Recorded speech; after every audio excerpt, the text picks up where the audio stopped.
बिस्मिल्लाहिर्रहमानिर्रहीम, अस्सलाम वालेकुम and a very happy good morning everybody. मैं हूँ आपकी होस्ट हिना नियाजी और मेरे साथ हैं अजीम राना। और हम हमेशा की तरह ये तवक्को करते हैं, उम्मीद करते हैं आप जहाँ होंगे खुश होंगे, अपने प्यारों के साथ होंगे। जिस हाल में रहें परवरदिगार का शुक्र अदा करें, अपने इर्द गिर्द का ख्याल रखें और अपने दिन का आगाज़ अच्छी और मुस्बत सोच के साथ करें। और हम बगैर किसी तातुल के हिना आज अच्छी बात आज प्रोग्राम का आगाज़ हम करेंगे बेंजामिन फ्रैंकलिन की इस खूबसूरत बात से। उनका ये कहना है कि बोलने से करना बेहतर है। और यहाँ पर मैं थोड़ा सा अपने सियासतदानों की तरफ इशारा करना चाहूँगी कि अक्सर बहुत बड़े बड़े दावे करते हैं, बहुत बड़ी बड़ी बातें करते हैं, या कोई भी एक नॉर्मल पर्सन जो सिर्फ दावे करता है, बातें करता है और प्रैक्टिकलिटी इम्प्लीमेंटेशन नहीं है, तो बातें किसी काम की नहीं है। आप जब भी कोई बात करें उसको पूरा करने की कोशिश करें। जितने भी आप लोग दावे करते हैं, अगर आप कुछ क्लेम करते हैं और जब तक उसको पूरा नहीं करते तो आपकी बात में वजन खत्म हो जाता है। हिना ने बात की जी सियासतदानों की, मैं बात करूंगा अवाम की, क्योंकि दूसरी साइड पे अवाम है जो रिसीवर है इस सारी इन्फॉर्मेशन के। तो अवाम को ये समझना, ये जानना जरूरी है कि, और वैसे ये कहते भी हैं कि always believe in actions not words. तो जो सियासतदान काम कर रहे हैं, आप उस कारकर्दगी को देखें, उस काम को देखें और फिर उस हिसाब से तयन करें वोट किसको देना है। हम चूंकि अभी सिर्फ एक ही तनाजुर में बात कर रहे हैं, लेकिन अगर ब्रॉडर पर्सपेक्टिव में बात की जाए तो तब भी अपने इर्द गिर्द, अपने रिश्तों में भी आप ये चीज़ अप्लाई ज़रूर करें कि सिर्फ बातों पर ही जो है गुजारा ना करें, बल्कि उन चीज़ों को माना जाए और उन्हीं पर बिलीव किया जाए जो अमली सूरत भी इख्तियार करते हैं। तो बेंजामिन फ्रैंकलिन ने ये बात की। इस बारे में आपको थोड़ा सा ये भी बताना ज़रूरी है कि बेंजामिन फ्रैंकलिन है कौन। ये एक अमरीकी अदीब, सियासतदान, साइंसदान और सिफारतकार थे। अमरीका की जंग आज़ादी में उनका किरदार बहुत अहम है और उनकी खुददोश सवाने हयात पुअर रिचर्ड्स एल्मैनिक, जो कि दुनिया की अहम किताबों में शुमार होती है, और साइंसदान के तौर पर उन्होंने एक स्टोव और ऐनक का बायफोकल अच्छा जो है वो बनाया था। कानून साज के तौर पर वो पेंसिल्वेनिया की कानून साज असम्बली में मुतअद्दिद बार मुंतखब हुए और फ्रांस में अमरीका के सफ़ीर रहे। फिर फ्रांस को अमरीका माइल करने में उनका बड़ा अहम किरदार है और वो अमरीकी आइन साज मजलिस के भी रुकन रहे। Very interesting. लेकिन कुछ ऐसे फैक्ट्स मैं आपको बताना चाहूँगी जो बहुत सारे लोग नहीं जानते अबाउट बेंजामिन फ्रैंकलिन। अगर उनकी बात की जाए तो टीनेजर में he started writing and he was a wonderful writer. उनके भाई जो थे वो एक मैगजीन में, एक न्यूज़पेपर में एडिटर थे। तो उन्होंने क्या किया कि उनके भाई उनसे बहुत जेलस होते थे, तो उन्होंने क्या किया, अपने भाई की मैगजीन के लिए, न्यूज़पेपर के लिए लिखना शुरू किया। लेकिन कैरेक्टर जो था डू गुड उन्होंने इंट्रोड्यूस करवाया, जो कि एक फीमेल कैरेक्टर था।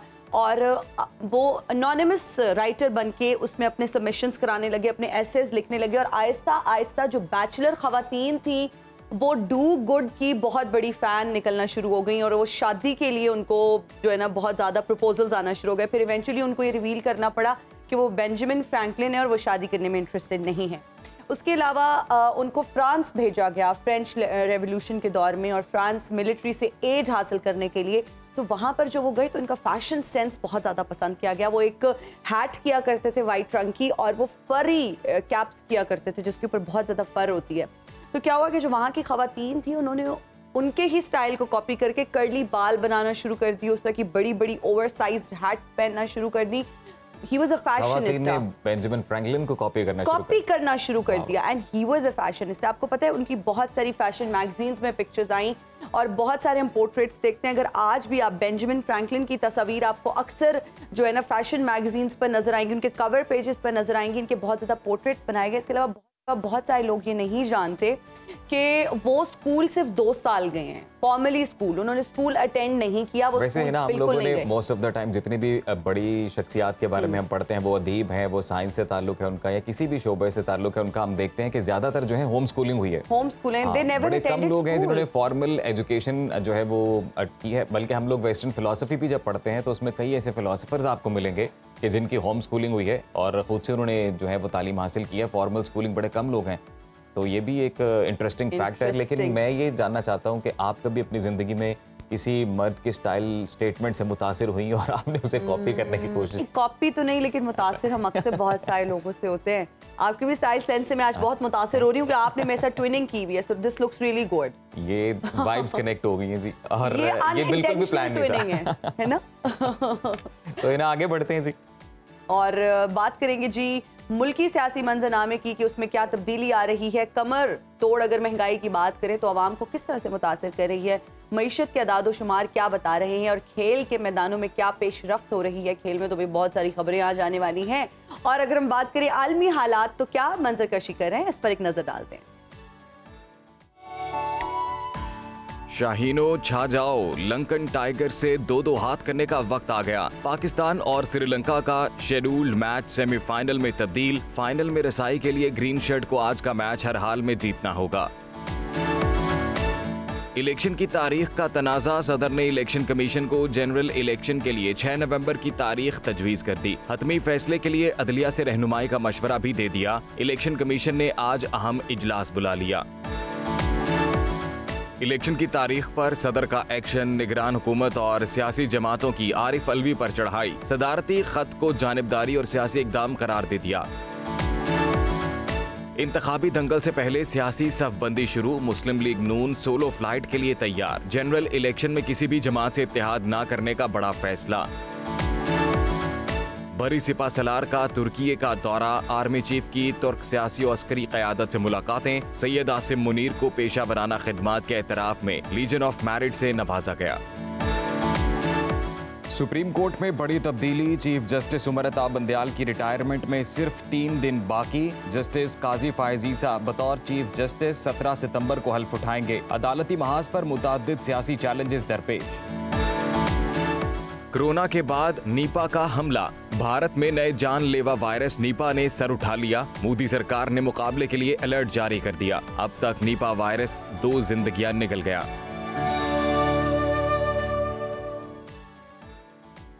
तो ये हैं जी टॉप स्टोरीज और बड़ी खबर की जानिब बढ़ते हैं। इलेक्शन की तारीख पर तनाज़ा एक बार फिर शिद्दत इख्तियार करने लगा है। पिछले कई दिनों ये खबरें आ रही थीं कि सदर मुमलिकत जल्द इलेक्शन की तारीख देंगे, मगर गुज़िश्ता रोज़ उन्होंने आईनी इख्तियार के मुताबिक तारीख देने के बजाय इलेक्शन कमीशन को ये तजवीज़ दी है कि आम इंतखाबात 90 दिन के अंदर 6 नवंबर को कराए जाएं। साथ ही उन्होंने मशवरा भी दिया कि इलेक्शन के मामले पर सुप्रीम कोर्ट से रहनुमाई हासिल की जाए। सदर के खत पर इलेक्शन कमीशन ने आज अहम इजलास बुला लिया है, जिसमें यह फैसला किया जाएगा कि सदर के खत का क्या जवाब दिया जाए।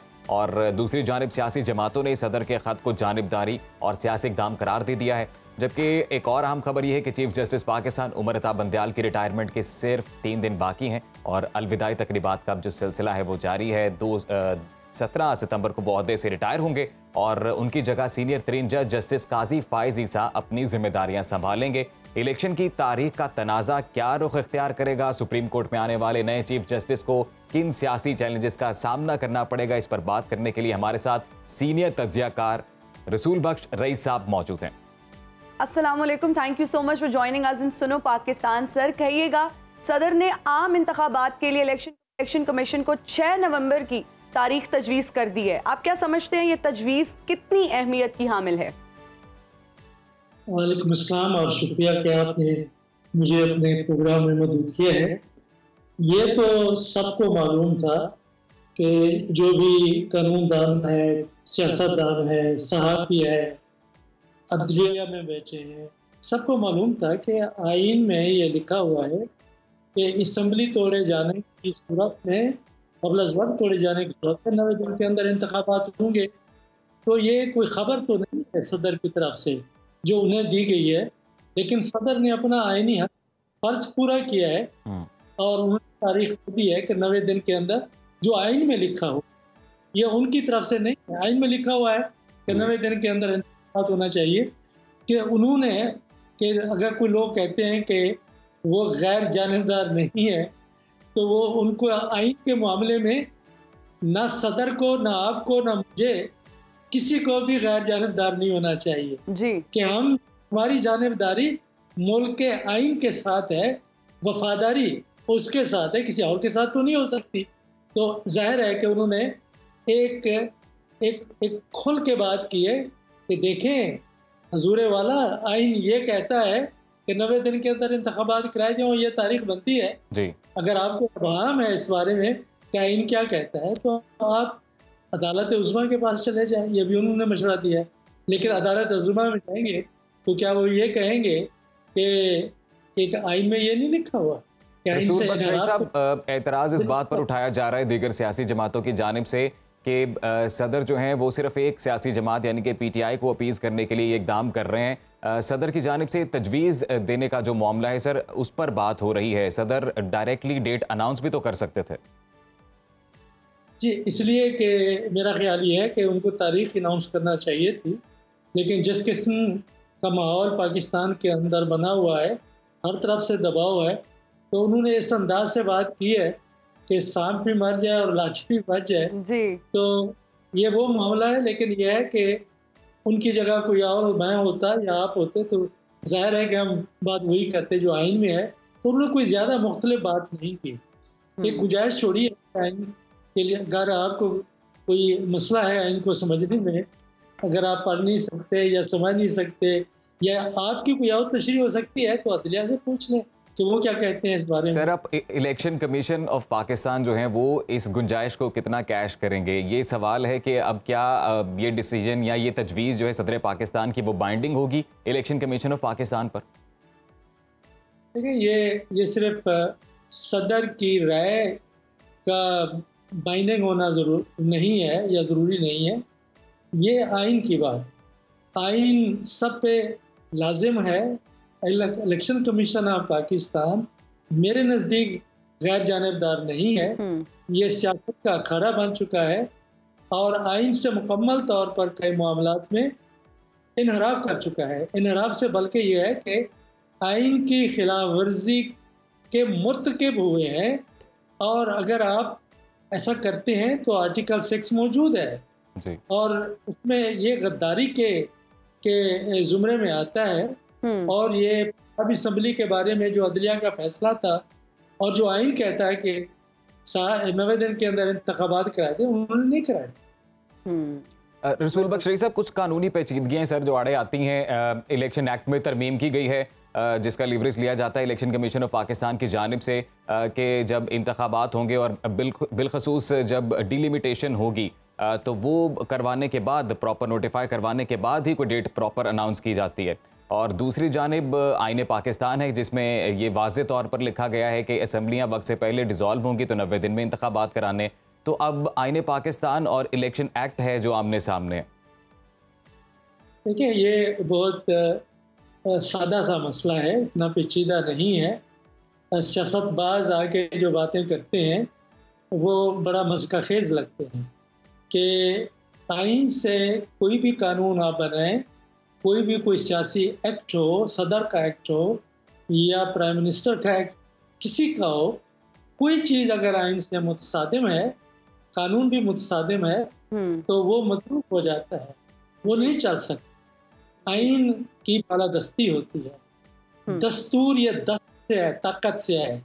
ये दस्तूर का मतलब यही है कि अथॉरिटी किसके पास है, ताकत किसके पास है। वो सदर की ताकत अपनी नहीं है, आइन की है। इलेक्शन कमीशन में जो लोग बैठे हुए हैं उनकी अपनी ताकत नहीं है, आइन की है। वजीर आजम निगरान हो या गैर निगरान हो, उनकी ताकत आइन की होती है। तो आइन सब पे लाजिम है। आइन से आप ताकत हासिल करते हैं, तो आइन से कोई कानून मुतसादिम नहीं हो सकता। और ये कहना कि एक्ट ये कहता है, ये अवाम को धोखा देना है या अवाम को ये समझना कि ये बेवकूफ़ और उनसे हम ऐसी बातें करके अपना मतलब निकाल लेंगे, या आप रहनुमाई करें। हमने तो साफ बात करनी है कि नहीं भाई, ये जो आप बात कर रहे हैं बिल्कुल ये ऐसी बात है कि कोई पढ़ा लिखा आदमी और खुसूसी तौर पे अगर किसी सरकारी रियासती इदारे में बैठा हुआ है और ऐसे जिम्मेदार इदारे में बैठा हुआ है तो उनको ऐसी बातें करते ज़ेब नहीं देता। बिल्कुल सही। अच्छा सर, आइंदा 3-4 दिन में एक बड़ी अहम तब्दीली होने जा रही है सुप्रीम कोर्ट में। चीफ जस्टिस उमर अत्याब बंदयाल 17 सितंबर को रिटायर हो रहे हैं और चीफ जस्टिस के अदालती दौर की अगर बात की जाए तो उनको किन अल्फाज में याद किया जाएगा, आप क्या कहेंगे? और आने वाले चीफ जस्टिस को किन सियासी चैलेंजेस का सामना करना पड़ेगा? देखिए, 3-4 बड़े केसेस बंदयाल साहब उनके लिए छोड़ के जा रहे हैं और वो देखते हैं कि उनके बारे में क्या मौक़िफ़ अख्तियार करते हैं। जुल्म की बात यह है कि अदलिया को सियासत का अखाड़ा बनाने की कोशिश की जाती रही है और फैसले हक़ में आते हैं तो अदलिया आज़ाद है, फैसले ख़िलाफ़ आते हैं तो अदलिया गैर जानिबदार नहीं है। ये इस किस्म की जो सियासतबाजी है उससे हमने अपने कौमी रियासती इदारों का वक़ार मजरूह किया है। मैं समझता हूँ कि आपकी मेरी इदारों की, सियासतदानों की, पार्लिमान की, हर एक की ज़िम्मेदारी है कि दस्तूर की इज़्ज़त, अदलिया की इज़्ज़त, फौज की इज्जत, पार्लिमान की इज्जत, सबकी इज्जत को हमने बहाल करना है, मजरूह करना। हमने आपस की लड़ाइयों में कौम के इदारों को मुतनाज़ा बना दिया है। तो मैं अपनी राय दे सकता हूँ बंदियाल साहब के बारे में। मेरा ख्याल यह है कि उन्होंने तारीखी किरदार अदा किया है, खुल के फैसले किए हैं, सच फैसले किए हैं। लेकिन यह है कि जाहिर है कि जिन लोगों के खिलाफ फैसले हुए हैं या जिनकी मर्जी के खिलाफ हुए हैं, उनकी तो सियासी लोगों की हमारी रिवायत यही है, वो सुप्रीम कोर्ट पर हमले भी करते रहे हैं, जजेस के ऊपर हमले करते हुए थकते नहीं हैं, इख्तिदार में हो या ना हो। तो इससे ये जो एक रिवायत बनी है, उससे जाहिर है कि उसका मलबा जो नया आने वाले रसूल बख्श रईस साहब, वैसे हम तो ये देखते हैं कि सियासी जमातों, तमाम सियासी जमातों को अगर देखें तो जिसके भी हक में फैसला आता है वो तारीफ़ करते हैं, जिनके खिलाफ आता है वो इल्ज़ाम तराशी करते हैं। तो कल सुप्रीम कोर्ट बार एसोसिएशन की जानिब से फेयरवेल दिया गया, तो वहाँ पर भी चीफ जस्टिस की जानिब से इस बात की जो बिलखसूस इंतखाबात का अगर हम जिक्र करते हैं तो इस हवाले से उन्होंने भी क्लियर किया कि आइन में जब ये तमाम सूरत हाल वाज़े है तो फिर समझ नहीं आता कि ये कंटेस्ट क्यों किया जा रहा है ये मामला। तो अब क्या समझते हैं आप कि इंतखाबात का जो मामला है एक बार फिर से अब सुप्रीम कोर्ट में ही जाएगा और अब सब नजरें सुप्रीम कोर्ट की जानिब भी उठेंगी?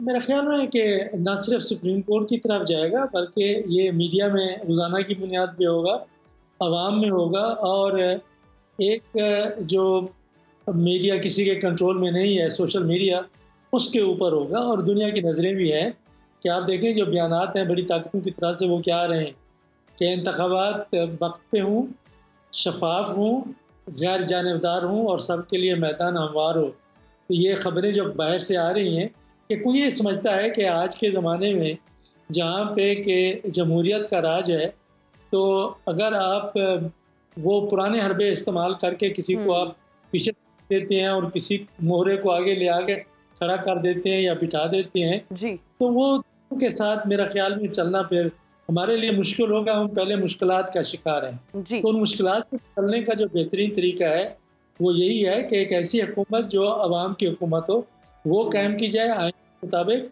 और उसको काम करने का मौका दिया जाए। अगर वो काम नहीं करेंगे तो आवाम खुद उनको अगले इलेक्शन में निकाल के पैर फेंकेंगे। बिल्कुल आप सही कह रहे हैं। अच्छा रसूल बख्श रईस साहब, अगर हम नवाज शरीफ साहब की बात करें तो वतन वापसी से रिलेटेड खबरें कुछ आ रही हैं, आप क्या समझते हैं, किस तरह से देखते हैं उनकी वतन वापसी को?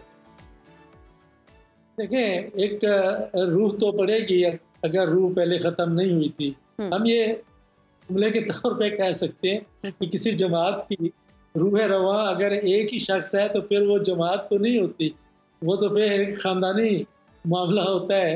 अक्सर सियासी जमातों का यही ख्याल है।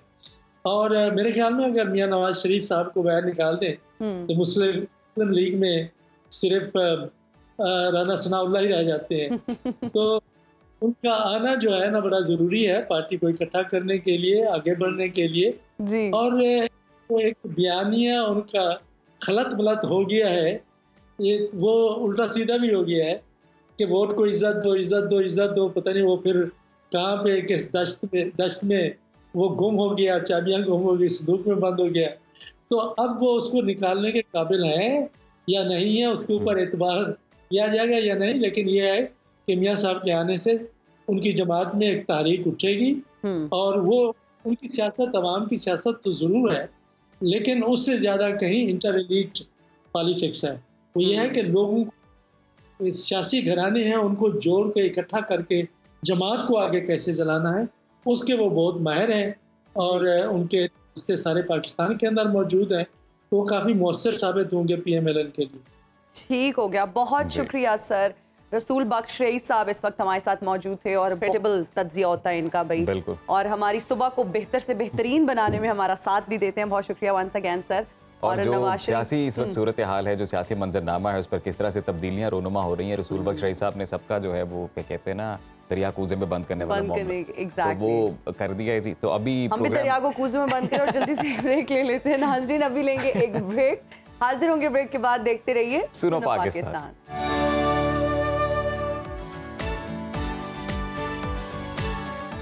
Welcome back after the break. निगरान वजीर दाखिला सिंध के बड़े बड़े दावों के बावजूद कराची में डाकू और लुटेरे ताहाल कंट्रोल से बाहर हैं और ऐसा लग रहा है कि वजीर दाखिला के ऐलान के बाद वाकयात में तेजी से इजाफा हो गया है।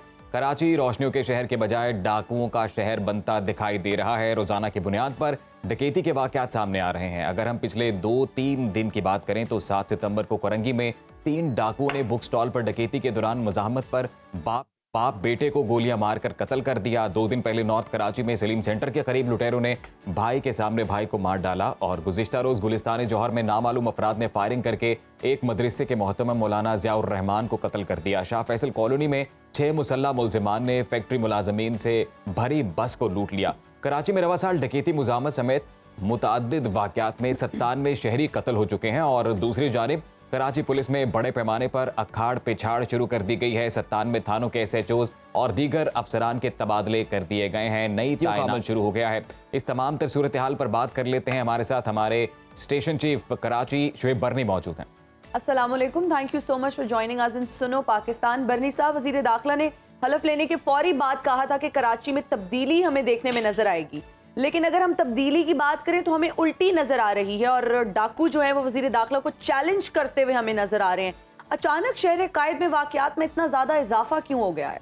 जी देखिए, कराची में इस वक्त जो मौजूदा निगरान हुकूमत का सेटअप है, इसके दौरान जो तब्दीलियां और तकर्रियां हो रही हैं उनका इम्पैक्ट अभी नज़र आना बाकी है। जिस तरह से IG सिंध आए राजा रिफत मुख्तार, वो भी IG सिंध बनने के बाद सिंध में पहली दफ़ा अपनी खिदमात दे रहे हैं।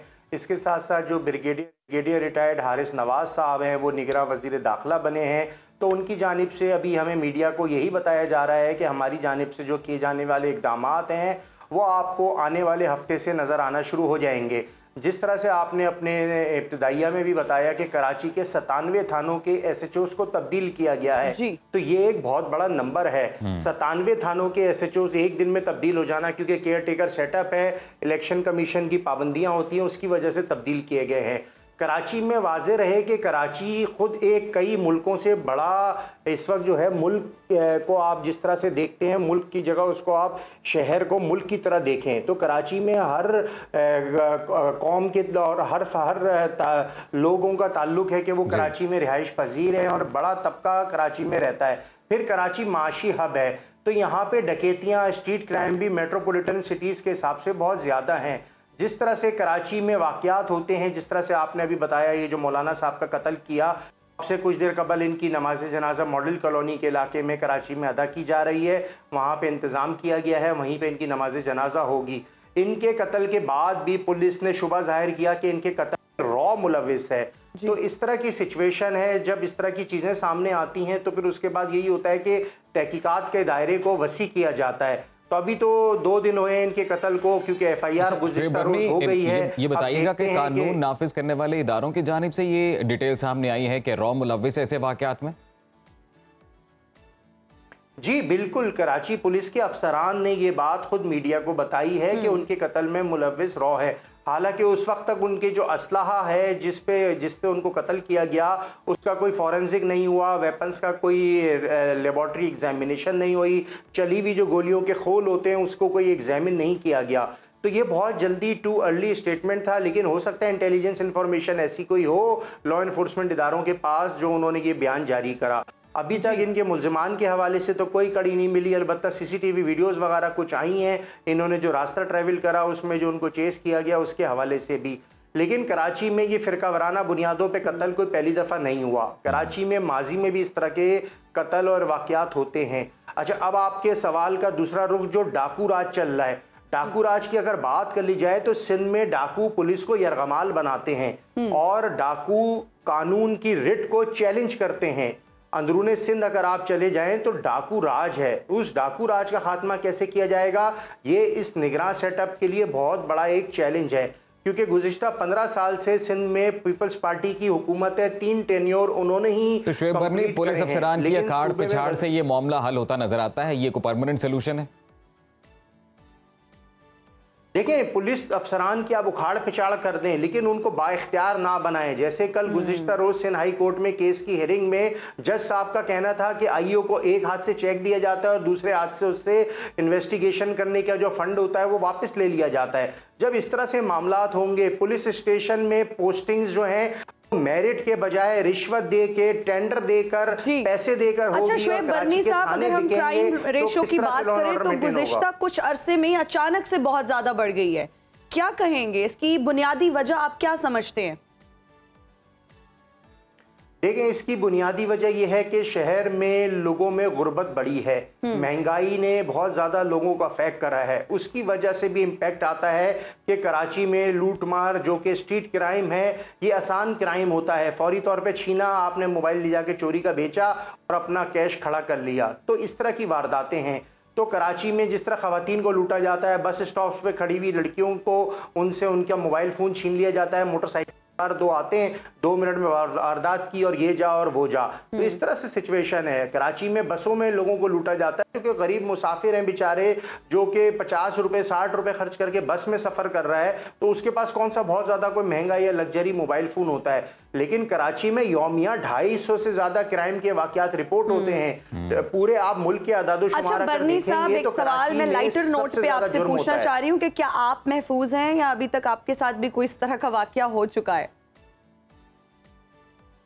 देखिए हिना, कराची में रहने वाला कोई शख्स स्ट्रीट क्राइम से महफूज नहीं है। मैं खुद भी स्ट्रीट क्राइम का शिकार हो चुका हूँ। अच्छा। और कराची में रहने वाले शहरियों का ये एहसास है कि उनके मोबाइल फोन छीनना मामूल की बात है, मतलब कोई बड़ी बात नहीं है, क्योंकि कोई भी डकैत मोटरसाइकिल पे आते हैं और वो छीन के ले जाते हैं। अच्छा मोबाइल तो छीने चलें, अब तो ये एक नया ट्रेंड चल रहा है कि वो डर के मारे, खौफ के मारे गोली मार देते हैं। तो आदमी माजूर हो जाए, मर जाए, इससे बेहतर है आदमी चीज दे दे। और बल्कि निगरान वजीर दाखिला साहब ने भी कुछ दिन पहले ये बयान दिया था कि शहरी डाकुओं से मज़ाहमत ना किया करें। पुलिस भी ये कहती है कि आप मज़ाहमत ना करें और वो आपको जब लूटने आए तो आपको चीज़ ये बताइएगा कि कोई कंफर्म कोई प्रॉपर मैकेनिज्म शहर कायद में मौजूद नहीं है? जैसे स्मार्ट सिटी का एक कॉन्सेप्ट लेकर आए थे पंजाब में कि जहाँ पर कैमराज नस्ब किए गए, जहाँ से सीसीटीवी फुटेजेस के जरिए मॉनिटरिंग हो सके और फिर उसको नादरा के साथ जो है अटैच किया गया कि जहाँ से शनाख्त हो सके कि कौन सा शख्स है और किस क्राइम में ये मुलव्विस है। देखें अजीम, जिस तरह से कराची की आबादी को सेंसस में 2 करोड़ से ज़ायद तो जाहिर किया गया है, लेकिन कराची की आबादी कई गुना इससे ज़्यादा है। अगर 3-3.5 करोड़ आबादी वाला मेट्रोपॉलिटन सिटी है, उसको आप बगैर किसी सेफ सिटी के, बगैर कमांड एंड कंट्रोल के कैसे कंट्रोल करेंगे? हर घर के बाहर, हर गली में, हर मोहल्ले में पुलिस एहलकार या रेंजर्स का एहलकार तैनात नहीं हो सकता। इतनी बड़ी नफरी हमारी जैसी मईशत वाले मुल्क के लिए मुमकिन ही नहीं है। तो ऐसी सिचुएशन में टेक्नोलॉजी को यूज करना होता है। आप टेक्नोलॉजी को यूज करके लॉ एंड ऑर्डर को मेंटेन करते हैं। याफ्ता शहर इसी तरह से चलते हैं। हर जगह थोड़ी कोई पुलिस एहलकार खड़ा होगा और लोगों को देखेगा कि किसी को लूट रहा है या नहीं लूट रहा। अब कराची में रात होने के बाद जो लूटमार की वारदातें हैं, पूरी पूरी सड़क पे लोग नाके लगा के डाकू लूट के चले जाते हैं, ट्रैफिक जाम में लूटमार हो जाती है। और सबसे बड़ी बात, जो खपत है, जो चोरी की मोटरसाइकिलें हैं, पूरे मुल्क में इतनी मोटरसाइकिलें, अगर पूरे मुल्क के आदादोशुमार मिला लूं तो इतनी मोटरसाइकिलें चोरी नहीं होती, छिनती नहीं है। बिल्कुल आप ठीक कह रहे हैं। अगर हम पूरे मुल्क के आदादोशुमार देख लें तो इतनी साइकिल्स जो हैं, इस तरह की डकैतियां, वारदातें पाकिस्तान में नहीं होती जितनी स्पेसिफिकली कराची में होती हैं। बहुत शुक्रिया शोएब बर्नी साहब आपका, आप हमें तफसीलन आगाह कराची की सूरत हाल से। और पिछले दिनों बहुत बेहतरी थी अगर हम कुछ अर्सा पहले की अजीम बात करें, लेकिन ऑल ऑफ अ सडन अब क्राइम रेट में बहुत ज़्यादा इजाफा हो गया। बस हम उम्मीद ही कर सकते हैं कि हालात में बेहतरी आए और जो शहरी परेशान हैं और हर इंसान जो है वो खौफ का शिकार है। मैं तो ये सोच रही हूँ कि मोबाइल वो कैसे बाहर लेके जाते होंगे, वो तो उनको तो ये डर होता होगा कि पता नहीं हमारा मोबाइल रोजाना की बुनियाद पर ही हम देखते हैं सोशल मीडिया पर भी और टेलीविजन पे भी इटसेल्फ के जो है वो सीसीटीवी फुटेजेस सामने आती हैं। तो हमारी दुआ है कि जो है अमन कायम हो शहर कायद में। फिलहाल एक ब्रेक की जाने बढ़ते हैं, आप कहीं मत जाइएगा, हम वापस आएंगे ब्रेक के बाद। तो आप देखते रहिए सुनो पाकिस्तान।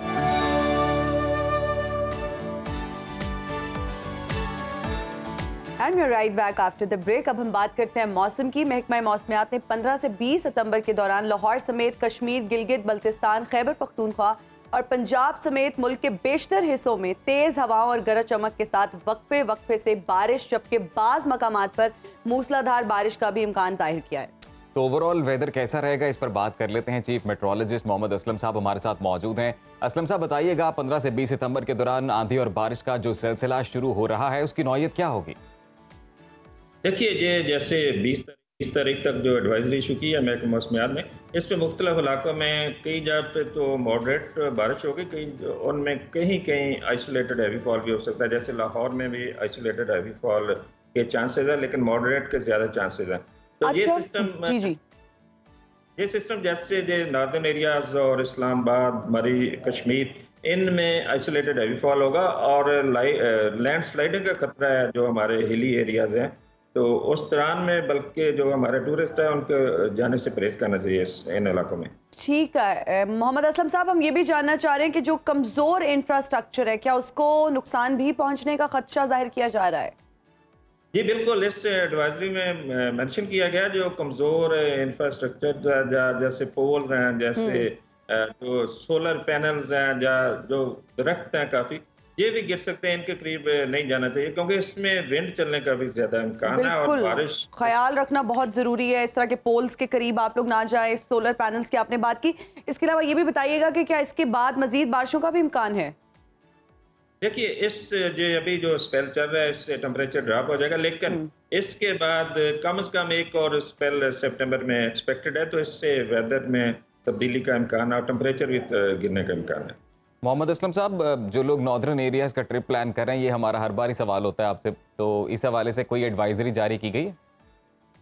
देखिए, ये जो एडवाइजरी कल इशू हुई है महकमा मौसमियात के, इसमें लिखा गया है कि जो टूरिस्ट है वो इन इलाकों में जाने से परहेज करें क्योंकि लैंड स्लाइडिंग का खतरा है। जैसे इससे जो रोड्स ब्लॉक हो जाती हैं तो ये जो हमारे टूरिस्ट हैं उनको काफ़ी ज़्यादा मुश्किलात फेस करना पड़ती हैं।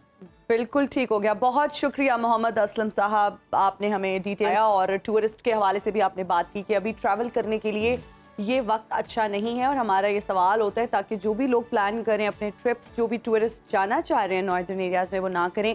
इसके अलावा अगर बारिश होती है तो आप इलेक्ट्रिसिटी पोल्स जो हैं उनके साथ ना खड़े हों, कोई इस तरह की दीवारें, कोई इस तरह की स्ट्रक्चर्स, दरख्तों के नीचे बिल्कुल खड़े ना हो क्योंकि अक्सर जब आंधी तेज आती है तो दरख्त वगैरह गिरते हैं, और मखदूश जो इमारतें हैं उनसे भी थोड़ा फासला रखें। बिल्कुल, और हमने अभी ब्रेक से फासला नहीं रखना, हम फौरन से ब्रेक लेंगे, नाज़रीन लेंगे एक ब्रेक, हाजिर होंगे ब्रेक के बाद। देखते रहिए सुनो पाकिस्तान।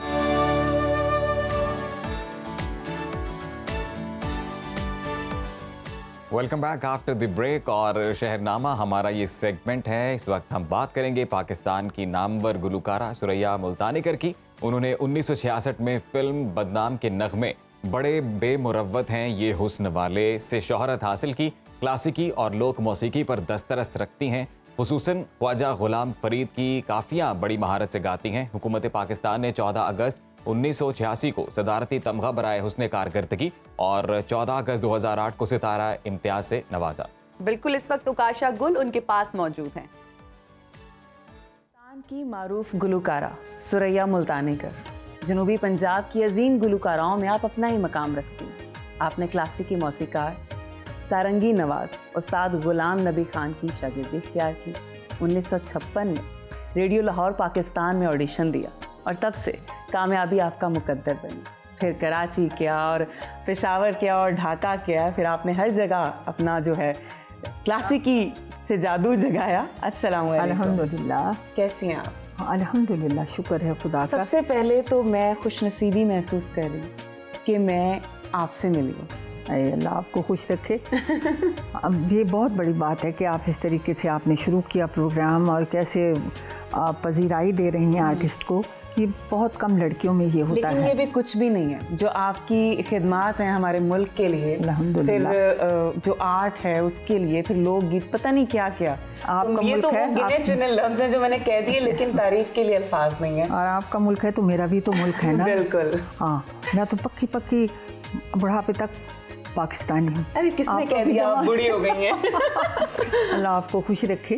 अब आपका अंदाज़े कलाम है वो बहुत अच्छा है बेटे। Thank you so और ऐसा much. होना चाहिए जब आप किसी आर्टिस्ट का ले रहे हैं तो उसको छेड़ें, उसको उकसाएं कि वो बोले, अपने बारे में बताए। वो ऐसी प्यार मोहब्बत के अल्फाज होते हैं जो हम आर्टिस्टों को राम करते हैं। भाई सुकून भी देते हैं और मोहब्बत भी, बात करने को भी जी चाहता है। वो कहते हैं ना कि अगर तबीब मीठा बोले तो मरीज आधा ठीक हो जाता है। बस वही बात। अब फिर बात आपने जब कहा कि ना सुने बात और सब, तो मैं तो सबसे पहले यही ख्वाहिश करूंगी कि आप मुझे उस ऑडिशन के बारे में बताएं कि वो क्या जादू चलाया उस ऑडिशन में आपने। हमीद साहब थे प्रोग्राम मैनेजर, शायद उससे भी कुछ बड़े हों। क्योंकि उस वक्त मुझे कुछ पता नहीं था कौन डायरेक्टर है, कौन कुछ है। और एक अमीन साहब थे, वो भी बहुत समझदार थे, सबसे सवालात उन्होंने ज़्यादा किए क्लासिकल के बारे में। हाँ, अब आप हमें क्या सुना रही हैं? मैंने कहा जी जौनपुरी। अच्छा। तो उन्होंने कहा कि पहले इसके वो बताएं कि ये संकीर्तन है संपूर्ण है। अच्छा। और इसमें क्या कितने कोमल सुर लगते हैं और कितने तीवर लगते हैं। मतलब उन्होंने कहा पूरी इसका स्टडीज बता दें क्या क्या है। फिर क्या हुआ? और वो बताया मैंने। अच्छा। फिर उन्होंने कहा कि ख्याल अस्थाई, मैंने कहा जी अस्थाई ख्याल सुनाऊंगी, पहले अस्थाई फिर ख्याल। अच्छा। तो उन्होंने कहा कि ख्याल सुनाएं थोड़ा सा अस्थाई। ये उसके बाद किस ताल में सुनाएंगे? तो मैंने कहा झुमरे में। उसकी एक हमारी लुगत में होता है, उसकी हम क्या देते हैं धा टिटे किटे दिन, ऐसे मात्रे, ऐसे मात्रे गिनते हैं हम उसके। और इतने मात्रे हैं इसके, 16 है या 14 है या फलाना है, 10 है या 12 है या ऐसे सब 11 है। तो फिर उन्होंने कहा कि शुरू कीजिए। फिर मैंने कहा पहले अस्थाई गाई, करम करो मोपे साईं। चलो थोड़ी सी तो उसने मेरी ख्याल से करम करोगे मोपे साईं,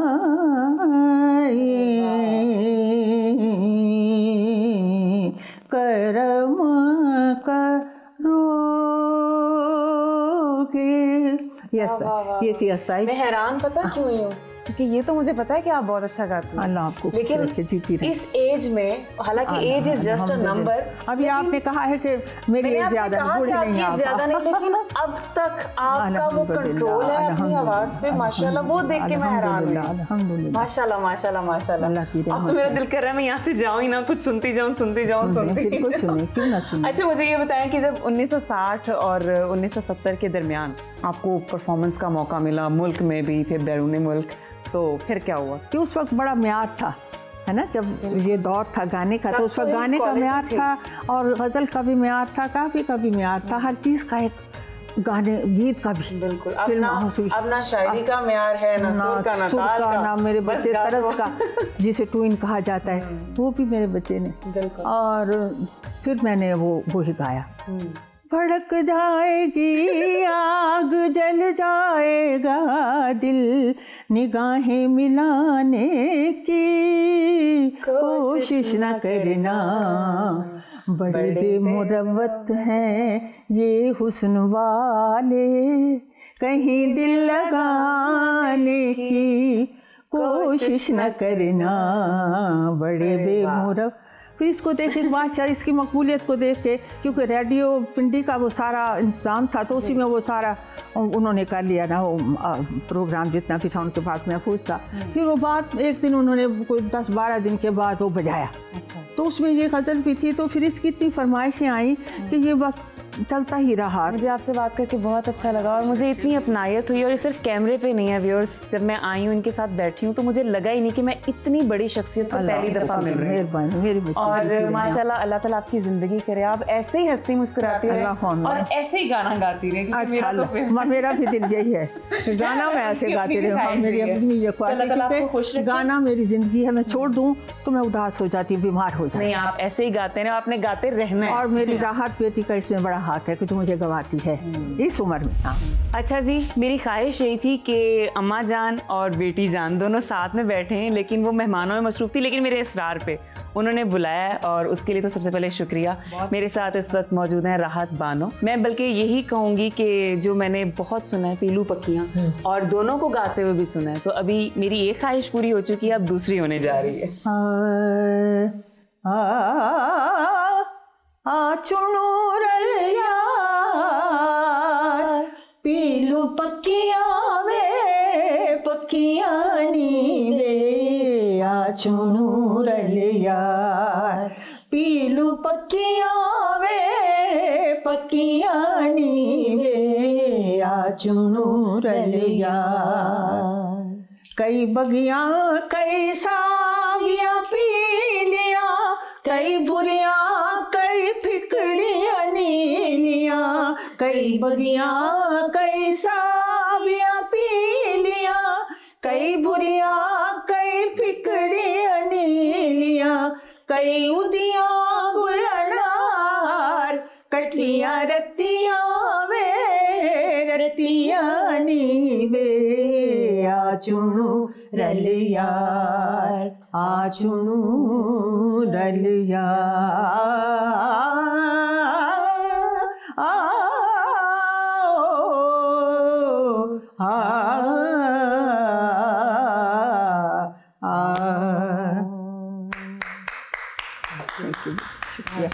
इतना खूबसूरत और दोनों का जो मिलके वो केमिस्ट्री है वो भी इतनी खूबसूरत माशाल्लाह। अल्लाह ताला माँ बेटी को ऐसे ही हमेशा सलामत रखे और ऐसे ही आप मुस्कुराहटों के साथ गाते रहें और हमें एंटरटेन करते रहें। बहुत शुक्रिया, इतना कीमती वक्त ये मेरा बन गया और ये मेरी इतनी खूबसूरत कीमती याद बन गई आप लोगों के साथ मुलाकात। मुझे भी बहुत खुशी कि आप जितनी लड़की इतना अच्छा हमारा वो कर रहे हैं, इंटरव्यू कर रही हैं। मेरे बच्चे हंसते मुस्कुराते और वो पक्के पक्के सवाल करें जो हमारे हैं। अब कभी तो पूछने लग जाते हैं आप हांडी कैसा पकाती हैं, आप सालन कैसा पका। अरे भाई मेरा तो काम गाना है। यानी आज मैंने आपका दिल खुश कर दिया। मुझे खुश किया। अब आपने मेरे लिए दुआ करनी है। मेरे दिल से दुआ निकल रही है। Thank you so much. Thank you so much. आपके चैनल के लिए भी बहुत दुआएं। सब आप खुश रहें सारे। बहुत शुक्रिया, थैंक यू, बहुत शुक्रिया। तो ये जी सुनो पाकिस्तान की जानिब से सुरैया मुल्तानिकर साहिबा को एक ट्रिब्यूट और क्लासिकल गायकी को ये एक हमारी तरफ से ट्रिब्यूट था। और अब आगे बढ़ते हैं और बात करते हैं एशिया कप की। फैसला कुन मराहिल में जो है ना दाखिल हो चुका है और अगर पाकिस्तान और श्रीलंका के दरमियान आज का स्केड्यूल हम जो मैच है अगर उसकी बात करें तो सेमीफाइनल की हैसियत इख्तियार कर चुका है और फाइनल में रसाई के लिए पाकिस्तान को श्रीलंका के खिलाफ आज कामयाबी हासिल करना बहुत ज़रूरी है। फातिहा टीम एशिया कप के फाइनल के लिए क्वालिफाई करेगी और अगर बारिश की वजह से मैच ना हुआ अनफॉर्चुनेटली तो दोनों टीम्स को एक एक पॉइंट मिलेगा, जिसमें ज़्यादा इम्कान यह है कि रन रेट की बुनियाद पर श्रीलंका फाइनल के लिए क्वालिफाई करेगा। मैच अगर मुकम्मल हो जाता है तो पाकिस्तान श्रीलंका से जीतेगा, जो कि इंशाल्लाह ज़रूर जीतेगा, और एशिया कप की तारीख में पहली बार फाइनल में भारत और पाकिस्तान के दरमियान मुकाबला होगा। नसीम शाह की अगर बात करें तो एशिया कप से आउट हो चुके हैं। जमान खान को कौमी स्क्वाड में शामिल कर लिया गया है, जबकि शाहनवाज धानी को हारिस रऊफ के बैकअप के तौर पर कोलंबो तलब कर लिया गया है। एशिया कप के मुकाबलों पर नजर डालें तो श्रीलंका के खिलाफ पाकिस्तान का रिकॉर्ड इंतहाई खराब है। और इस तमाम सूरत हाल पर बात करते हैं। हमारे स्पोर्ट्स कॉरेस्पॉन्डेंट सनाउल्लाह हमारे साथ मौजूद हैं। सनाउल्लाह कैसे हैं आप, और ये बताइएगा कि इंतहाई अहम मैच है जो आज शुरू होने जा रहा है, सेमीफाइनल की जो हैसियत है वो इस मैच को दी जा रही है, तो कैसी खबरें आ रही हैं मैदान से? जी वालेकुम सलाम। मैं बिल्कुल कोलंबो के वेदर की तरह एकदम हशाश बशाश हूँ, मगर कोलंबो के वेदर पे हम ट्रस्ट नहीं कर सकते हैं। पाकिस्तानी सियासतदानों की तरह इन पर भी एतबार नहीं किया जा सकता, बल्कि यहाँ पर एक कहावत है कि कोलंबो का मौसम और कोलंबो का जो मौसम का डिपार्टमेंट है यानी मेट्रोलॉजी डिपार्टमेंट है उस पर आप ट्रस्ट नहीं कर सकते हैं। सूरज आबोताब के साथ चमक रहा है, सुल्तान बना हुआ, लेकिन कब बादल आए कब मींह बरस पड़े कुछ नहीं कह सकते। मतलब एकदम ऐसे आती है बारिश, लेकिन आती 5 मिनट के लिए है, और ऐसे आती है और छा जाती है, उसके बाद सब खत्म हो जाता है, पता नहीं लगता कि यहाँ पे बारिश भी हुई थी। अब आप देख सकते हैं मेरे पीछे यहाँ सूरज निकला हुआ निखरा हुआ दिन है, मगर अभी आपसे बातें करते करते कुछ पता नहीं कि यहाँ पर अभी बादल आए और मींह बरस पड़े।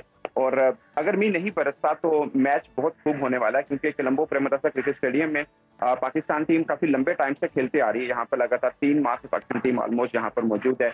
अफगानिस्तान के सीरीज हमने यहाँ पे खेली है, टेस्ट मैचेज यहाँ पे खेले हैं। अगर कोलंबो के अंदर टेस्ट मैच नहीं खेले उस तरह से, मगर इस कंडीशन के अंदर हम पाकिस्तान टीम जो है लगातार 2-3 माह से यहाँ पे रह रही है। तो ऐसा नहीं है कि श्रीलंका को ही सारा होम एडवांटेज मिलेगा, पाकिस्तान टीम भी काफी यूज्ड टू हो चुकी है इन कंडीशन के साथ। अच्छा सनाउल्लाह, अगर हम आज कौमी टीम की प्लेइंग 11 की अगर हम बात करें तो क्या हो सकती है, क्योंकि नसीम शाह इवेंट से बाहर हो चुके हैं, और अगर हम हारिस नवाज की भी बात करें, हारिस की बात करें तो बैकअप के तौर पर शाहनवाज धानी को तलब कर लिया गया, और फिर हम अगर सऊद शकील की बात करें तो बारहा ये बात कही गई कि उनको मिडिल ऑर्डर में शामिल कर लिया जाए।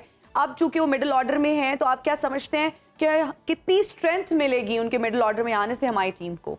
देखिए, पाकिस्तान ने फाइनल 11 कल रात को अनाउंस कर दिए थे, और एक अहम चीज कि शाहनवाज धानी अभी से 10 मिनट पहले टीम होटल में उन्होंने ज्वाइन किया है। और अगर हम फाइनल 11 की बात करें तो 5 चेंजेस किए हैं पाकिस्तान ने। ओपनर करेंगे मोहम्मद हारिस जो विकेट कीपर बल्लेबाज हैं, सलमान अली आगा जिनको इंजरी हुई थी, बॉल लगी थी, उनकी जगह पर सऊद शकील आ चुके हैं। फास्ट बॉलिंग के अंदर वसीम जूनियर हैं, जमान खान है, फहीम अशरफ की जगह मोहम्मद नवाज खेल रहे हैं। लेकिन एक बात तय है, ये पाकिस्तान टीम की स्ट्रेटजी नहीं, ये पाकिस्तान टीम की मजबूरी है, क्योंकि पाकिस्तान टीम जिन खिलाड़ियों के साथ आज मैदान में उतर रही है, ये पाकिस्तान टीम की आखिरी ऑप्शंस हैं। आप इनका रिकॉर्ड उठा के देखें, आपको इस साल में किसी का 1 मैच नजर आएगा, किसी के 4 मैच नजर आएंगे, किसी का मैच ही नजर नहीं आएगा। तो पाकिस्तान टीम के पास इंजरी और आउट ऑफ फॉर्म होने की वजह से पाकिस्तान टीम के पास, अब मैं नहीं कहता कि ये सनाउल्लाह, ज़मान खान जो है वो एक दिलचस्प फैक्टर हो सकते हैं, क्या उनकी जानिब से क्या पेशन गोइयां की जा रही हैं? देखिए, अगर मुझसे पूछे तो मुझे बहुत पसंद है, और खासकर इंडिया के खिलाफ मैच में ज़मान खान खेल रहे होते तो इतनी पिटाई ना हो रही होती। आप किसी भी क्रिकेट एक्सपर्ट से पूछे, वो कहेंगे कि ज़मान खान पाकिस्तान टीम में इस वक्त फास्ट बॉलर्स में सबसे अच्छे डेथ ओवर के बॉलर हैं। लेकिन मैं आपको इंटरेस्टिंग चीज बताऊं, जब पाकिस्तान टीम का ऐलान हुआ तो इंतजाम से सवाल हुआ कि आपने ज़मान खान को शामिल क्यों नहीं किया। अगर वो पहले भी किसी पाकिस्तान वनडे स्क्वाड का हिस्सा नहीं रहे हैं, मगर PSL में अच्छा परफॉर्म किया, T20 में अच्छा परफॉर्म किया, उन्होंने लीग्स में अच्छा परफॉर्म कर रहे हैं। तो इंतजामुल हक ने ये कहा कि वो बहुत अभी इमेच्योर हैं, उन्होंने इतना ज्यादा क्रिकेट नहीं खेली, 10 ओवर में इनको शामिल करना अच्छी बात नहीं होगी। अभी वो डोमेस्टिक खेलें, फर्स्ट क्लास क्रिकेट खेलें, उसके बाद हम उनको कहीं देखेंगे। और फिर पाकिस्तान ने अपनी A टीम अनाउंस की एशियन गेम्स के लिए, जिन्होंने चीन में जाना है, तो उसमें भी वो नहीं थे। अब क्या हुआ, ऑल ऑफ सडन जब आपके प्लेयर को इंजर्ड हो जाता है तो आपने उनको इतने अहम इवेंट के अंदर शामिल कर दिया है। यानी एक चीफ सिलेक्टर, बड़ा नाम है, इसमें कोई शक नहीं इंतजामुल हक का, मगर वो उन पे ट्रस्ट नहीं कर रहे हैं। तो आप एशिया कप के सेमीफाइनल मैच में उनको शामिल कर रहे हैं, तो मैं इसको मजबूरी कहूंगा, ट्रस्ट नहीं कहूंगा। ठीक है। अच्छा सनाउल्लाह, अगर हम श्रीलंका की बात करें, होम ग्राउंड और फिर होम क्राउड का उनको कितना फायदा हो सकता है? बाय द वे, हम आपके पीछे मौसम देख सकते हैं, कोलंबो का बहुत ही खुशगवार है, हमें बड़ा अच्छा लग रहा है, हमारी भी सुबह को आप खुशगवार बना रहे हैं, और फिर जो परिंदों की आवाजें आ रही हैं, वेरी नाइस।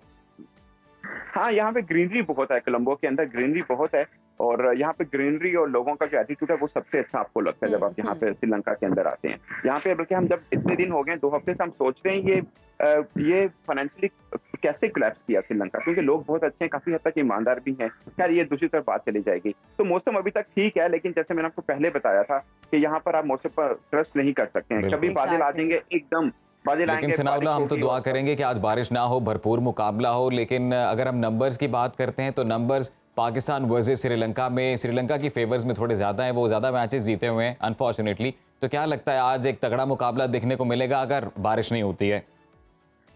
देखिए, मुझे लगता है कि अगर टॉस जीत के पाकिस्तान पहले बैटिंग पे जाएगा तो अच्छा मुकाबला होगा, तो मुकाबला अच्छा होगा, मैं ये कह रहा हूँ। और अगर खुदा ना खास्ता पाकिस्तान टॉस हार जाता है और पहले पाकिस्तान को, मतलब पाकिस्तान चेस की तरफ जाता है, तो पाकिस्तान के लिए मुश्किल होगा। अब श्रीलंका को हल्की टीम समझ रहे, सब हल्की टीम समझ रहे थे, लेकिन आप एक चीज देखें, लगातार 13 मैचेस वो जीत के आए हैं, और 13 मैचेस में खूबी क्या है, उनके यहाँ रिजवान, बाबर की तरह या शहीन की तरह 2-3 स्टार्स नहीं है, वो सबके सब स्टार्स हैं। कभी कोई, यानी 11 मैच जीतते हैं ना तो 11 स्टार्स बनते हैं उनके, 11 हीरो निकलते हैं, 11 मैन ऑफ द मैच निकलते हैं, सभी स्कोर करते हैं, 25-25, 30-30 सभी करते हैं, और आज तक उनकी बैटिंग है। और आप अंडर एस्टिमेट नहीं कर, बल्कि अंडर एस्टिमेट क्या, मेरे ख्याल में आज के मैच के अंदर श्रीलंका फेवरेट है। इन केस अगर टॉस हो जाता है, पाकिस्तान पहले बैटिंग कर लेता, फिर 50-50 में होता है। ठीक हो गया, बहुत शुक्रिया सनाउल्लाह, आप हमें कोलंबो से अपडेट कर रहे थे इस हवाले से। और आज के मैच की अगर हम स्पेसिफिकली बात करें तो बता रहे थे श्रीलंका अगैन बहुत स्ट्रांग टीम है। अगर पाकिस्तान की बात करें तो हमारी वो पेट्रियाटिक एंड नेशनलिस्टिक अप्रोच जाग जाती है, फिर हम बहुत सारी दुआएं करते हैं, हमारी ना एंड आके ना, मतलब हमारा जो एक सहारा है, भी चाहिए, दुआएं काम आती हैं, और हम दुआ के साथ साथ दवा की भी बात करते हैं कि भाई हमारे प्लेयर्स को भी एफर्ट करनी चाहिए। लेकिन बहुत सारे प्लेयर्स जो हैं वो हमारे फॉर्म में नहीं हैं और फिजिकली फिट नहीं है, तो ये भी थोड़ी अफसोस की बात है। लेकिन ज़मान खान और जो नए लोगों की इंडक्शन हुई है टीम में, उनसे काफ़ी ज़्यादा जो है ना उम्मीदें वाबस्ता हैं, क्योंकि ज़मान खान, जैसा आपने भी पूछा सवाल, तो लाहौर कलंदर्स की अगर बॉलिंग की बात की जाए तो उनको चैम्पियन कहा जाता है, डेथ बॉलिंग का चैम्पियन कहा जाता है। सो इज़ वंडरफुल, और हम उम्मीद करते हैं कि आज हमें बहुत ही खूबसूरत ज़बरदस्त मैच देखने को मिले, क्योंकि सबसे ज़्यादा जो सफ़र करते हैं वो स्पेक्टेटर्स ही करते हैं। तो let's hope for the best and let's just pray कि आज बारिश को इतना जज्बाती नहीं होना चाहिए, गेम को गेम के तौर पर लेना चाहिए। चलो बारिश भी हो जाए तो कोई बात नहीं, फिर यही कह सकते हैं, लेकिन हम नहीं चाहते बारिश हो भाई। लेकिन हमारी दुआएं हमारी टीम पाकिस्तान के साथ है, इंशाल्लाह हम लोग जीतेंगे। आखिरी गेम तक ये जंग जारी रहेगी। खेलों के मैदान से अब हम शिफ्ट करेंगे टुवर्ड्स टेक्नोलॉजी की दुनिया में। तो आप बताना चाहेंगी? आप ये महंगी खबरें आप ही बताएं, क्योंकि since you have very expensive taste, तो आप बताएं। जी बिल्कुल, थैंक यू सो मच। वैसे मैं इसको एज अ कॉम्प्लीमेंट ही ले लेता हूं। एग्जैक्टली, तो जी बात टेक्नोलॉजी की बात कर रहे हैं, तो जी रूसी कंपनी है कैवियर, और इन्होंने अपने एप्पल के iPhone 14 and iPhone 14 pro max को जो है कीमती हीरों से जड़ दिया है, और सबसे महंगा आईफोन ये करार दिया गया है। जिसकी कीमत बताई जा रही है $5,62,700, यानी कि 16 करोड़ 75 लाख रुपए जो है वो इसकी कीमत बनती है। और कंपनी ने इसे डायमंड स्नोफ्लेक डिज़ाइन का नाम दिया है। सबसे पहले आईफोन 18 कैरेट वाइट गोल्ड की परत जो है उस पर चढ़ाई गई, यानी कि 18 कैरेट जो वाइट गोल्ड है वो इसके ऊपर चढ़ाया गया। फिर इसकी जो साइड्स हैं इसके एतराफ़ में 570 हीरो को खूबसूरत अंदाज में सजाया गया है। और इस फ़ोन की जो फुटेज है वो हमारी स्क्रीन पे भी चल रही है, आप देख सकते हैं कैसा खूबसूरत बनाया है। दरमियान में एक बड़ा सा पेंडेंट इसके लगाया गया है जिसे बरतानिया के मशहूर ज्वेलर है, चाह रहा है बहुत ज़्यादा, मैं तो जब से देख रही हूँ। ग्राफ जो मशहूर ज्वेलर हैं बरतानिया के, उन्होंने ये डिज़ाइन किया है और पूरा फ़ोन जो है मुकम्मल तौर पर हाथ से बनाया गया है। कंपनी का ये कहना है कि वो नया आईफोन 15 को मज़ीद हीरों से सजाकर फ़रोख्त करेंगे, जिसकी वजह से इसकी कीमत मज़ीद बढ़ सकती है। और कैवियर ने आईफोन के हार्डवेयर में कोई तब्दीली नहीं की, बस इसकी जो ज़ाहरी कैफियत है उसको बदला गया है और उसे ही कीमती बनाया गया हीरे इस पर लगाकर। इससे पहले कैवियर कंपनी आईफोन 7 को टायरेनोफोन जो है उसके टाइटल से ये एक पेज है जिसमें टीरेक्स जो डायनासोर है उसका दांत लगाया गया था और उसे सोने की केसिंग में ये सजाया गया था। और है ना, तो इतना महंगा फोन, इतना जबरदस्त 16 करोड़ से ज्यादा मालियत का ये फोन है। लेकिन मैं ये तो शौक की बात है ना, और फिर अगर हम शौक की बात करते हैं तो शौक का मकसद कहते हैं कोई मोल नहीं होता। ठीक है, आपको पसंद है, आपको शौक है, आप अफोर्ड कर सकते हैं, जरूर खरीदें। लेकिन अगर मेरे पास इतने पैसे हैं और मेरे पास ऑप्शन ऑफ फोन और मेरे ख्याल से इसका बायर भी मिडिल ईस्ट से ही है कोई। Exactly, so I would not prefer buying this phone at all by the way, but I am waiting for 15। अच्छा, जो ग्राफ कंपनी है जिन्होंने ये डिजाइन किया है उनके बड़े यूनिक डिजाइन भी आते हैं। इससे पहले भी वो एक फोन आईफोन ही गालिबन डिजाइन कर चुके हैं जिसमें रोलेक्स जो थी वो उन्होंने उसके बैक कवर पे फिक्स की थी। अच्छा, बिल्कुल। तो मतलब फोन चोरी हो तो साथ में घड़ी भी चोरी हो। और घड़ी की तो हम बिल्कुल बात नहीं करेंगे, ऑलरेडी घड़ी से रिलेटेड बहुत सारी जो है ना खबरें गर्दिश करती रही हैं और बहुत सारे मसाइल जो है ना वो अंडर डिस्कशन वो भी गालिबन ग्राफ कंपनी की डिजाइन करना घड़ी। और ये जो आईफोन अभी हीरो से जड़ा हुआ डिजाइन किया गया है, इसके बारे में थोड़ी सी एक और दिलचस्प चीज बताऊं। इसका व्हाइट लेदर बॉक्स है और गोल्ड की है उसकी। गोल्ड की है? हाँ जी, तो बस हम बॉक्स ही खरीद सकते हैं, हमने फोन नहीं लेना। साथ 2 ग्लव्स दिए गए हैं, उसको पहन के आपने ट्रीट करना है फोन को। अरे वाह, तो हीरो से जड़ी हुई एक ब्रेक लेते हैं। हासिलों के ब्रेक के बाद देखते रहिए सुनो पाकिस्तान। सुनो पाकिस्तान।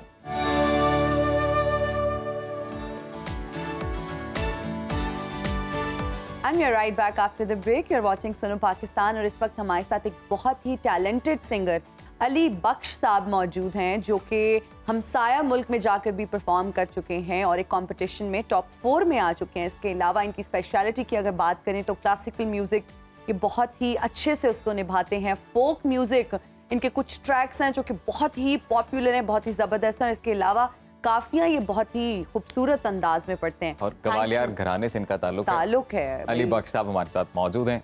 कैसे हैं? अल्हम्दुलिल्लाह, थैंक यू।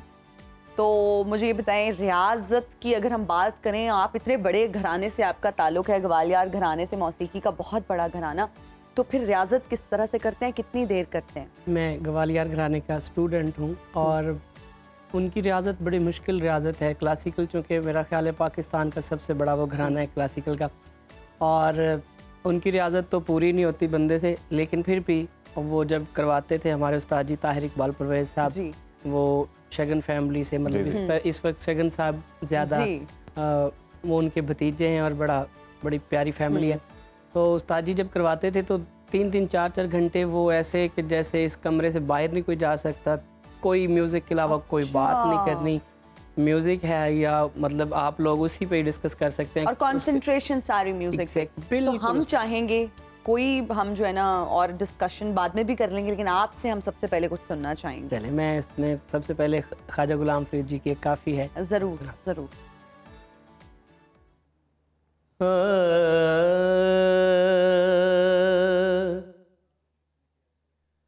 ओ दिलड़ी लुटी ते यार सजन कदी मोड़ मुहारत वतन। ओ दिलड़ी लुटी ते यार सजन कदी मोड़ मुहारत वतन। क्या बात। ओ दिलड़ी लुटी ते यार तेरी रोही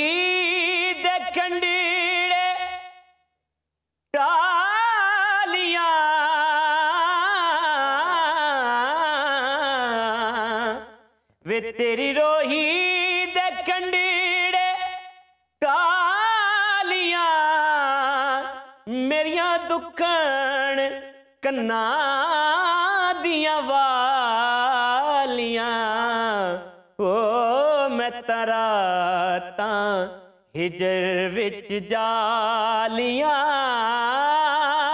रोही बनाई देस वतन।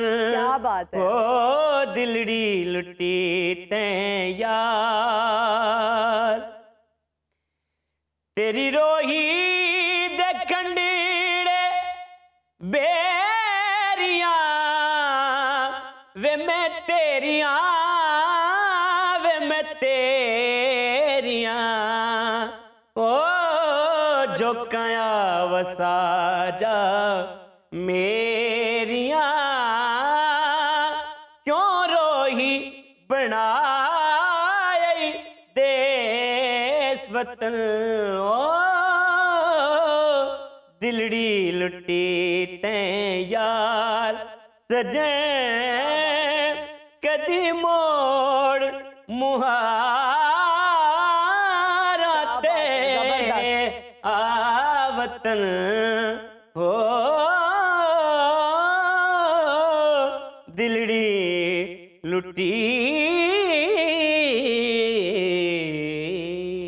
वाह वाह वाह वाह वाह वाह, जबरदस्त। बड़ा जबरदस्त। खूबसूरत गाते हैं आप, बड़ी खूबसूरत आवाज़ है आपकी और आपकी सबसे बड़ी फ़ैन हमारे साथ ही बैठी हुई है। मैं तो बहुत बड़ी फ़ैन हूँ और ये दिलड़ी लुटी जो है अक्सर जब मैं सुबह आती हूँ तो मैं ये प्ले करती हूँ और मैं सुनती हूँ और आपकी ही आवाज़ में मैं सुनती हूँ। हालांकि बहुत सारे सिंगर्स ने इसको वैसे ही ना जब आप ये ट्रैक सुनती हैं तो आपके क्या ज़हन में चल रहा होता है, उस वक्त क्या ख्याल? कैथारसिस ही होता है मुझे तो। Yes it's very amazing track. फिर इसके लिरिक्स बहुत खूबसूरत हैं और आपकी अगर मैं बात करूं तो आपने इसको बहुत, हालांकि अताउल्ला सखेलवी साहब की अगर हम बात करें लाला की, लाला तो उन्होंने भी ये काफ़ी इस काफ़ी को माशाल्लाह ज़ाहिदा परवीन जी ने गाया, बड़े गुलाम अली खान साहब ने गाया, मेहदी हसन खान साहब ने गाया, मैडम नूर जहां ने गाया, ज़ाहिदा परवीन जी, ऑलमोस्ट सब बड़े नामों ने बड़े सब नामों ने गाया और हर बंदे का अपना एक नया अंदाज है और अपना स्टाइल। और मैं शुक्र अदा करता हूँ कि मतलब जब से मैंने ये ट्रैक, मतलब ये मुझे इस ट्रैक ने फिर एक बार मेरी एक पहचान बनाई, तो उसमें मुझे ये लगता है कि अल्हम्दुलिल्लाह कि जितना सब ने, वो तो बड़े लोग हैं, उन्होंने तो गा लिया, उनका तो हो गया, उन जैसा तो कोई भी नहीं गा सकता,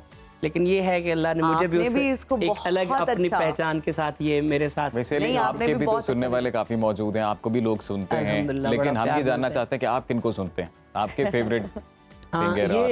ये कोई मतलब स्पेसिफिक लोग तो हैं ही सारे, वो चंद नाम तो हैं जिन्हें हर सुनने वाला या हर गाने वाला लाजमी सुनता है। उन्हें सुने बगैर मेरा ख्याल है गाना ही मुकम्मल नहीं होता। जब तक आप अच्छा सुन नहीं सकते आप अच्छा गा नहीं सकते। अच्छा सुनवैया होना बहुत जरूरी है, सुरीले कान होना बहुत जरूरी है। इसमें एक थोड़ी सी टेक्निकल आपको बात दूं, जब पीछे ऑर्केस्ट्रा लगा होता है ना, अगर आप अच्छे सुनवैये नहीं है तो आप उसके साथ मैच ही नहीं कर सकते। आप उनको नहीं, अगर कोई गलत बजा रहा है आप उसे बता ही नहीं सकते कि क्या बजा रहे हैं। ऑडियंस तो उसको सुन रही होगी, लेकिन आप अगर नहीं सुन रहे तो आपका वो फॉल्ट ही चला जाएगा, आप उसे लोग आपको गलत कहेंगे। तो सुनने में तो सारे लोग ही बड़े हैं जिनका भी मैं समझता हूँ कि जिससे सीखने को कुछ मिले, वो चाहे मुझसे जूनियर है चाहे मुझसे सीनियर है। सियासी बयान दे दिया, कोई एक नाम नहीं बताया। सियासी बयान नहीं है। सियासी बयान में ये है कि बड़े नाम तो हैं, उनको मैं लूँ तो चले एक नाम बता दें। मैं जिनको सुनता हूँ, जिनको बहुत सुना है, जो मेरी और मुझे बड़ा फख्र है कि मुझे किसी बड़े बंदे ने उनसे अटैच भी किया, वो हैं बहुत कम लोगों ने मतलब जो बहुत डीप सुनने वाले उन्होंने सुना होगा, Zahida Parveen ji. Okay okay okay. वो काफ़ी की मलका है, काफ़ी कहलाती हैं, बहुत खूबसूरत आवाज़, बहुत सुने और बहुत सुनता हूँ, वही मेरी फेवरेट हैं। बाकी सारे बड़े नाम जो हैं वो सारे अपनी जगह। अच्छा, मैं चाह रही हूँ आप नेक्स्ट हमें जल्दी से कुछ और भी सुना दें। मैं और काफ़ी ही आपको सुना दूँ। और ये किनकी है, थोड़ी डिटेल अगर इसके बारे में आप बताएं पहले। किसकी? मैं बुल्ले शाह जी की काफ़ी ये काफ़ी बहुत अलग अलग अंदाज में गाएगी, जो मैं पेश करने लगा खान सलामत अली खान साहब का है। कोशिश करता हूँ। रांझा रांझा कर दी नी मैं आपे रांझा होई, रांझा रांझा कर दी नी मैं आपे रांझा होई, रांझा रांझा कर दी, रांझा रांझा कर दिनी मैं आप आवे रांझा होई सदोनी मैनू दी दो रांझा हीर ना आख्यो कोई रांझा रांझा कर दी रांझा मैं विच मैं रांझण विच होर ख्याल ना कोई रांझा मैं विच मैं रांझण विच होर ख्याल ना कोई मैं नहीं ओ आप है अपनी आप करे दिल जोई रांझा रांझा कर दी। और ये शेर मेरा फेवरेट शेर है बुल्ले शाह जी का। तो कहते हैं के चिट्टी चादर ला सुट कुड़िए पैन फकीरा लोई चिट्टी चादर ला सुट कुड़िए पैन फकीरा लोई चिट्टी चादर दाग लगे सी लोई दाग न कोई चिट्टी चादर दाग लगे सी लोई दाग न कोई रांझा रांझा कर दी नी मैं आपे रांझा होई। वाह वाह वाह वाह, जबरदस्त जबरदस्त, बहुत खूब। और हाई पिच पे हाई नोट्स में गाना बहुत मुश्किल होते हैं और बहुत कम सिंगर्स लाइव इतना अच्छा गाते हैं। तो ये आपकी बहुत बड़ी खूबी और आपके मुंह की तारीफ नहीं है। जब मुझे आज पता चला कि आप आ रहे हैं तो मैं इतना खुश हुई कि आप बहुत इमेंसली टैलेंटेड हैं, आप ब्लेस्ड हैं, आपकी आवाज़ इतनी अच्छी है और आप बहुत खूबसूरती से निभाते हैं। और वैसे है ना, ये सुनो पाकिस्तान का एक खासा भी है कि हम लोग जो ओरिजिनल टैलेंटेड लोग हैं उनको अपने प्रोग्राम में हमेशा बुलाते हैं और अपने सेगमेंट में स्पेशली जो है एक ट्रिब्यूट कह लें या उनका जो टैलेंट है उनको सेलिब्रेट लोगों के सामने वो लेकर आते हैं, उन्हें सेलिब्रेट करते हैं। बिल्कुल, तो आप अभी हमारे साथ ही रहिए, कहीं मत जाइए। नाज़रीन अभी लेंगे रांझा रांझा करते हुए, हम भी एक ब्रेक लेंगे, वापस आएंगे ब्रेक के बाद तो और भी बहुत कुछ है जो हम आपको सुनाएंगे। कहीं मत जाइएगा, देखते रहिए सुनो पाकिस्तान।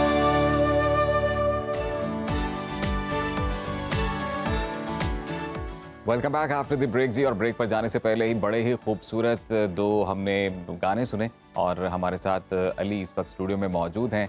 हमने ब्रेक पर जाने से पहले भी आपसे बोला था कि सिलसिला जारी रहेगा और हम अच्छी अच्छी जो मौसीकी है वो आज सुनेंगे। तो अली ब्रेक पर जाने बल्कि ब्रेक में ही हम ये बात कर रहे थे कि आप मुख्तलिफ महफिलों में जाते हैं तो कई बार ऐसा होता है कि बड़े मजाकिया किस्म के वाक़यात वहाँ पर होते हैं। तो कोई ऐसा किस्सा अगर आपको याद आता है? बहुत सारे होते हैं तकरीबन। और ये जो आर्टिस्ट है ना, ये इनकी ये भी एक खुराक होती है कि ये हंसते रहें तो ज्यादा अच्छा काम आता है। सही बात है। आप इस बात को ज्यादा बेहतर समझते हो। हाँ जी। तो एक मेरे दोस्त है, वो गवर्नमेंट किसी बड़े अच्छे ओहदे पे हैं, तो उनके घर प्राइवेट महफिल थी, तो मैं गया हूँ तो उनके गेट पे बिल्कुल स्मार्ट सा लड़का, उसने यूनिफॉर्म पहना हुआ, सिक्योरिटी गार्ड खड़ा हुआ। अच्छा। मतलब अच्छी हवा भी चले तो शायद वो उसी के साथ चला जाए। तो मैं अंदर गया, मैंने बड़े मजाकिया अंदाज में पूछा, मैंने कहा यार सिक्योरिटी गार्ड बड़ा रखा हुआ है तुमने, इसका क्या फायदा है तुम्हें? मैंने कहा अल्लाह तो डर, क्या हुआ है? ये कहता है ये बड़ा अच्छा सी, कहते हैं मुझे ये 10 बंदों का काम देता है। मैंने कहा यार इन्नी कुंदी सेहत है की काम दे? वो कहता है इनकी बददुआ बड़ी लगती है। तो इस तरह के मामलात कभी कभी हो जाते हैं। और आप लोगों की ना ऑब्जर्वेशन बहुत अच्छी होती है आर्टिस्ट की, बहुत नफीस लोग होते हैं आप। वो बस कुछ और अब जल्दी से जरूरी है। एक खान साहब का, मैं कहता हूँ कोई भी महफिल हो खान नुसरत फतेह अली खान साहब के बगैर मुकम्मल ही नहीं होती। बिल्कुल।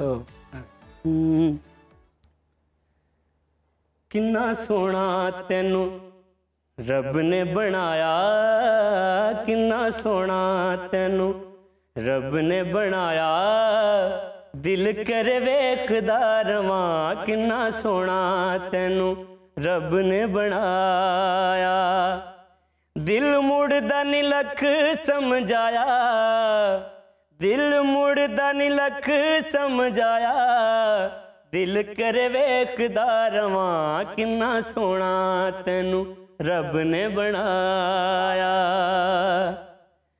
प्यार तेरा है जिंदगी मेरी, करनी है मैं पूजा तेरी, प्यार तेरा है जिंदगी मेरी, करनी है मैं पूजा तेरी तेनू अखियां दे विच मैं वसाया तेनू अखियां दे विच मैं वसाया दिल कर वेखदा रवां किन्ना सोहना तेनू रब ने बनाया दिल मुड़दा नी लख समझाया क्या बात है दिल मुड़दा नी लख समझाया दिल कर वेखदा रवां किन्ना सोहना तेनू दिल विच तेरा प्यार वसा के वेखी जावां कोल बिठा के दिल विच तेरा प्यार वसा के वेखी जावां कोल बिठा के ओ तेनू दिल वाले शीशे च सजाया तेनू दिल वाले शीशे च सजाया तेनू दिल वाले शीशे च सजाया दिल कर वेखदा रवां किन्ना सोहना तेनू रब ने बनाया दिल कर वेखदा रवां दिल मुड़दा नी लख समझाया दिल मुड़दा नी लख समझाया दिल कर वेखदा रवां किन्ना सोहना तेनू रब ने बनाया। क्या बात है, जबरदस्त जबरदस्त। मुझे अब ये बताएं किन्ना सोहना तेनू रब ने बनाया, ये किसको डेडिकेट करें? कोई है जिंदगी में ऐसी खातून जिसको डेडिकेट करें? सच बोलिएगा, जरूरी नहीं कि कोई खातून हो, किसी मर्द को करना चाह रहे हैं तो वो भी बता दें। ये मतलब इसका कोई जेंडर के साथ ताल्लुक ही नहीं, मैं कहता हूँ ये कोई नेचर को एडमायर करें। खुदा की कहीं भी खूबसूरती। ये कितना सियासी बयान है ना, सिंगर का पूछे कह रहे हैं सभी मुझे पसंद है, तो कोई जिंदगी में मोहब्बत नहीं हुई?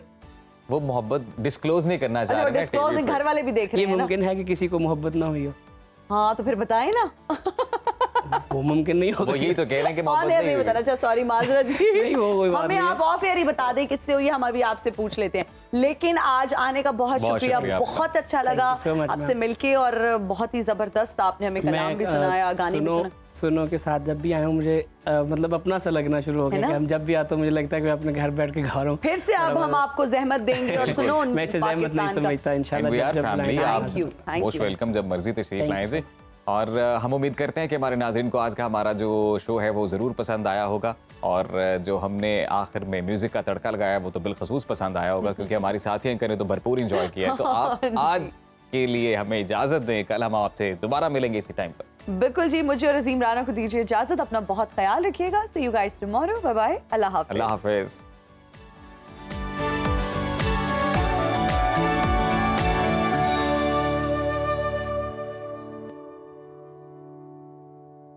बाखबर रहिए हर जगह हर वक्त, और अभी सुनो न्यूज़ का YouTube चैनल सब्सक्राइब कीजिए, बेल आइकन पर क्लिक कीजिए और जानिए मुल्की और गैर मुल्की हालात व वाक़यात यकीन के साथ।